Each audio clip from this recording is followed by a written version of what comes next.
وَلَئِن سَأَلْتَهُمْ، آپ ان سے پوچھئے، لَيَقُولُنَّ إِنَّمَا كُنَّا نَخُوضُ وَنَلْعَبُ، تو یہ کہیں گے کہ ہم سب کھیل کود اور مذاق کر رہے تھے، ہم نے سنجیدگی سے ایسی کوئی بات نہ کی۔ قُلْ أَبِ اللَّهِ وَآيَاتِهِ وَرَسُولِهِ كُنتُمْ تَسْتَهْزِئُونَ، ان سے کہہ دو کہ اللہ، اس کی آیات اور اس کے رسول کا تم مذاق اڑاتے ہو۔ لَا تَعْتَذِرُوا، اب بہانے نہ بناؤ، قَدْ كَفَرْتُمْ بَعْدَ ایمانکم، تم ایمان لانے کے بعد کفری اعمال کو اختیار کر چکے۔ ان نعفو عن طائفۃ منکم نعذب طائفۃ بانہم کانوا مجرمین، اگر ہم تمہاری ایک جماعت کو معاف کر دیں گے، دوسری جماعت کو ان کے جرائم کی وجہ سے عذاب دیں گے۔ منافق مرد اور منافق عورتیں اس کام میں ایک دوسرے کے رفیق ہیں۔ یأمرون بالمنکر، ایک دوسرے کو برائیوں کی طرف بلاتے ہیں، وینہون عن المعروف، اچھائیوں سے روکتے ہیں۔ مرد اچھائی کی طرف جانے لگے، عورت اس کو روک لیتی ہے، عورت جانے لگے، مرد اس کو روک لیتے ہیں۔ وَيَنْهَوْنَ عَنِ الْمَعْرُوفِ، برا اچھائیوں سے ایک دوسرے کو روکتے ہیں۔ وَيَقْبِضُونَ أَيْدِيَهُمْ، اور اپنے ہاتھوں کو روکتے ہیں، اللہ کی راہ میں مال خرچ کرنے سے، اللہ کی راہ میں جان دینے سے، اپنی اولادوں کو بیچنے سے اپنے ہاتھوں کو روکتے ہیں، ایک دوسرے کے ہاتھوں کو بھی روکتے ہیں۔ نسوا اللہ فنسیہم، یہ لوگ اللہ کو بھول چکے، اللہ نے انہیں بھلا دیا۔ ان المنافقین هم الفاسقون، بے شک منافق نافرمان لوگ ہیں۔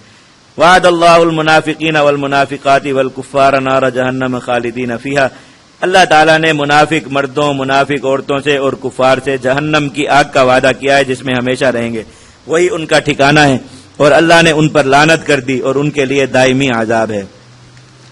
کالذین من قبلکم، ان کا انجام ان لوگوں کی طرح ہے جو تم سے پہلے گزرے۔ کانوا اشد منکم قوۃ واکثر اموالا واولادا، وہ تم سے زیادہ قوت والے تھے، مال اور اولاد کی بھی کثرت تھی، بس انہوں نے اپنے حصے سے فائدہ اٹھایا، تم بھی اپنے حصے سے دنیا میں فائدہ اٹھا لو جیسے تم سے پہلے لوگ فائدہ اٹھا کر جا چکے۔ لیکن یہ سارے نام دنیا سے مٹ جائیں گے۔ آج یہ لوگ جن کے ناموں کی دھول چاٹ کر دنیا میں خود مفکر اور دانشور کہلاتے ہیں، ان کی باتیں نقل کر کے دنیا میں جیسے انہیں کوئی نہیں جانتا، یہ جب زمانہ گزر جائے گا آگے ان کو بھی کوئی نہیں جانتا ہوگا۔ اور جن لوگوں نے اللہ اور اس کے رسول کی اطاعت کی اور دین حق کو اسی جو ہے وہ تعبیر و تشریح کے مطابق قبول کیا، اس پر عمل کیا، ان کے نام صدیاں گزر جانے کے باوجود آج بھی ایسے مسلمان نام لیتا ہے تو اس کو معلوم ہوتا ہے کہ کل کے لوگ ہیں گزرے، اور ان کے واقعات اور ان کے کارنامے سارے امت کے سامنے۔ ان فتنوں کے نام تھوڑے وقت تک دنیا میں بہت راج کرتے ہیں، بہت اونچے چلتے ہیں۔ اللہ تعالیٰ نے فرمایا کہ پہلے لوگ بھی اسی طرح، یہ ان کا دنیا میں حصہ تھا کہ ان کو دنیا میں کچھ نام مل جائے گا، اور جن لوگوں کا گمراہ ہونا مقدر ہے وہ ان کے پیچھے چل کر گمراہ ہو جائیں گے، پھر ان کے نام، ان کا کام، ان کی باتیں، یہ سب کچھ دنیا سے مٹ جائے گا، ختم ہو جائے گا، صرف لائبریری میں پڑھی ہوئی کتابوں کے اندر رہ جائے گا۔ اخذتم کالذی خاضوا، اور وہ بھی اسی راہ چلے جیسی تم چل رہے ہو۔ اولئک حبطت اعمالهم فی الدنیا والآخرہ، ان لوگوں کے اعمال دنیا آخرت میں ضائع ہو گئے اور یہی لوگ خسارے میں جا پڑے۔ کیا یہ لوگ نہیں جانتے، کیا ان کے پاس نہیں آئی خبریں ان لوگوں کی جو ان سے پہلے ہیں؟ نوح علیہ السلام کی قوم، عاد اور ثمود کی قومیں، ابراہیم علیہ السلام کی قوم، مدین والے، اور وہ بستیاں جو الٹ دی گئی تھیں۔ اتتہم رسلہم بالبینات، ان کے پاس بھی رسول کھلی نشانیاں لے کر آئے، انہوں نے انکار کر دیا۔ بس اللہ نے ان پر کوئی ظلم نہیں کیا، انہوں نے ہی اپنی جانوں پر ظلم کیا کہ اتنی کھلی باتیں دیکھ کر یا تو دین اسلام کو قبول ہی نہ کیا، یا قبول کرنے کا کہہ کر اس پر عمل نہ کیا۔ اللہ رب العزت نے ان سب لوگوں کو تباہ و برباد کر دیا۔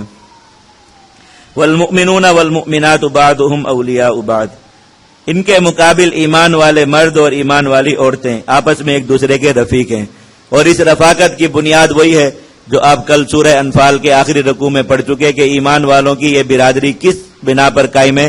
4 چیزیں اس کی بنا ہیں: ایمان، ہجرت، جہاد اور نصرت۔ اللہ رب العزت نے اس کام میں انہیں ایک دوسرے کا رفیق قرار دیا۔ یأمرون بالمعروف، یہ اچھائیوں کی طرف بلاتے ہیں، وینہون عن المنکر، برائیوں سے ایک دوسرے کو روکتے ہیں، نماز قائم کرتے ہیں، زکوٰۃ دیتے ہیں، اللہ اور اس کے رسول کا حکم مانتے ہیں کہ جب حکم آئے تو اس سے جان چھڑانے کے لیے بہانے بازیاں نہیں کرتے بلکہ اس کے لیے قربانی پیش کرتے ہیں۔ اولئک سیرحمہم اللہ، اللہ تعالیٰ ایسے لوگوں پر رحمت کرے گا، بے شک اللہ تعالیٰ قوت والے اور حکمت والے ہیں۔ ان کے مقابل اللہ نے ایمان والے مردوں اور عورتوں سے وعدہ کیا کہ ان کو جنتوں میں داخل کرے گا جن کے نیچے نہریں چلتی ہیں، اور ایسے پاکیزہ گھر جو ان باغات میں ہوں گے جو باغات کبھی بھی جو ختم نہیں ہوں گے، ہمیشگی کے باغات میں پاکیزہ گھر اللہ انہیں عطا فرمائے گا۔ اور سب سے بڑی چیز اللہ رب العزت کی رضا، ورضوان من اللہ اکبر۔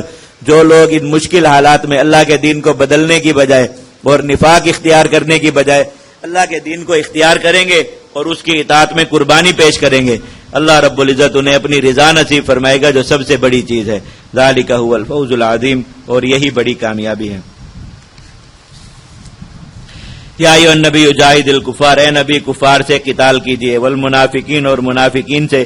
منافقین میں کن لوگوں سے قتال ہے؟ سورۃ النساء میں پورا رکوع تفصیل سے گزر گیا، اور وہاں ان کی وہ ساری اقسام اور اقوام بتا دی گئی جن سے عملی قتال ہو سکتا ہے، اور وہ اقسام و اقوام بھی بتا دی گئی جن سے عملی لڑائی کی اجازت نہیں ہے، بس مسلمانوں کے لیے انہیں برداشت کرنے کا حکم ہے، اور ان پر سختی کیجیے۔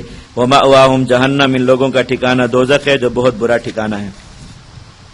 یحلفون باللہ ما قالوا، اب پھر اسی منافقین کے جو شرارتیں ان کی طرف رجوع ہے۔ یہ لوگ اللہ کی قسمیں کھاتے ہیں کہ انہوں نے ایسی باتیں نہیں کی جو کفریہ ہیں۔ وَلَقَدْ قَالُوا كَلِمَةَ الْكُفْرِ، حالانکہ انہوں نے کفریہ باتیں کی ہیں اور اسلام لانے کے بعد کفر کا اظہار کیا۔ وَهَمُّوا بِمَا لَمْ يَنَالُوا، اور ایک ایسے کام کا ارادہ کیا جسے یہ پا نہیں سکے، جس کام کو یہ کر نہ سکے۔ یہ ان منافقین کا سب سے بڑا جرم تھا کہ اللہ کے نبی صلی اللہ علیہ وسلم غزوہ تبوک سے جب واپس آ رہے تھے، پیچھے میں نے بتایا تھا سورۃ المائدہ میں کہ آپ جہاد سے واپسی پر اکیلے یا ایک دو اصحاب کے ساتھ مدینہ میں داخل ہوتے تھے، لشکر کے ساتھ نہیں آتے تھے۔ تو یہاں اس وقت بھی آپ کے ساتھ دو صحابہ تھے، حضرت عمار اور حضرت حذیفہ رضی اللہ تعالیٰ عنہما۔ تو ان منافقین میں سے 8 لوگوں نے چہروں پر نقاب باندھ کر راستے میں نبی کریم صلی اللہ علیہ وسلم پر قاتلانہ حملہ کیا اور آپ کو شہید کرنے کی کوشش کی۔ ان دونوں صحابہ نے جو ہے وہ لڑائی شروع کر دی جواب میں، تو یہ اس ڈر سے کہ ہمارے چہرے نہ کھل جائیں اور ہم پہچانے نہ جائیں، مدینہ کی طرف بھاگ گئے۔ اللہ کے نبی صلی اللہ علیہ وسلم نے ان صحابہ کرام کو منع فرمایا تھا کہ ان کے نام ان کو نام بتا دیے تھے دونوں کو، لیکن وعدہ لیا تھا کہ دوسرے مسلمانوں کو نہ بتائیں تاکہ ان کے خلاف لڑائی نہ شروع ہو۔ ابھی یہ جو لوگ منافقین نفاق زدہ مسلمانوں کے جو کفار کی دوستی اور تعلق اختیار کر چکے ہوں، ان کے جرائم بتا بتا کر مسلمانوں کو اس چیز کی طرف بلاتے ہیں کہ کفار کے خلاف لڑائی چھوڑو، ان کے خلاف لڑو، یہ زیادہ اہم ہے۔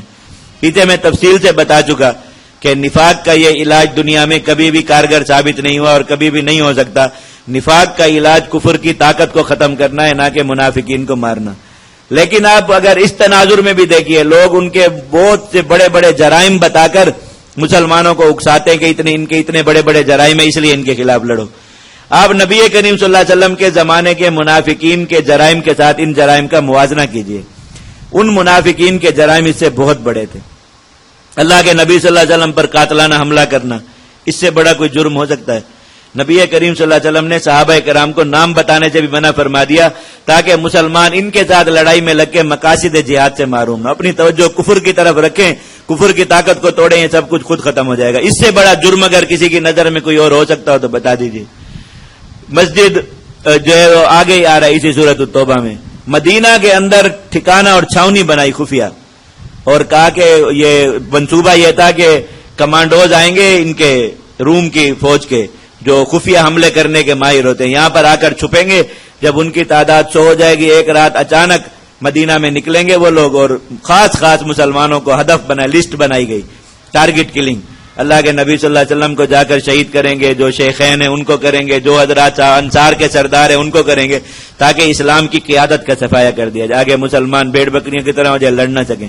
یہ منصوبہ بنا کر پوری چھاونی بنائی، اللہ کے نبی صلی اللہ علیہ وسلم نے وہ جگہ جلوا دی، ان کے خلاف پھر بھی لڑائی نہیں کی۔ اس سے بڑا جرم آپ کیا ڈھونڈ کر لائیں؟ یہ ساری چیزیں اللہ کے اور ان جرائم کی بنا پر اگر قتال کیا جاتا وہ ممنوع نہ ہوتا۔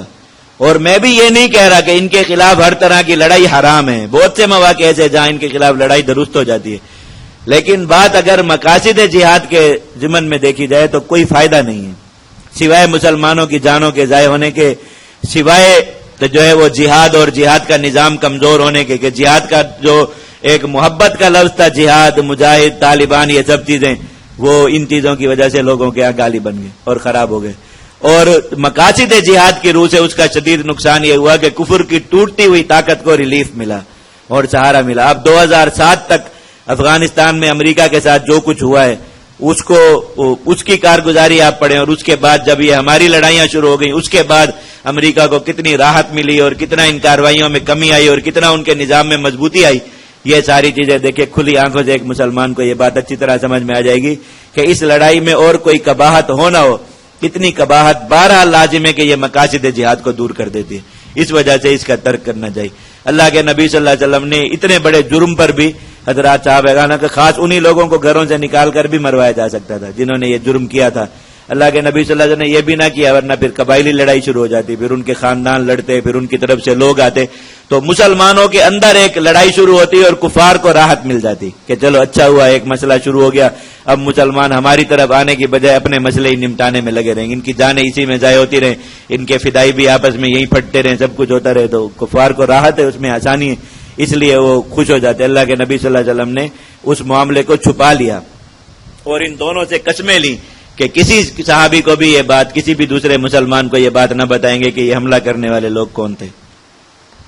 وَهَمُّوا بِمَا لَمْ يَنَالُوا کا یہ مطلب ہے ایسے کام کا قصد کیا جس کو پا نہ سکے، اور یہ ان کو ناراضگی صرف اس بات پر ہے کہ اللہ اور اس کے رسول نے اپنے فضل سے انہیں غنی کر رکھا، اپنی تلواریں ان کے سروں سے ہٹا لی اور ان کو دنیا میں رہنے کی اجازت دے دی، ورنہ ان کو بھی اگر مارا جاتا تو یہ لوگ درست ہو جاتے۔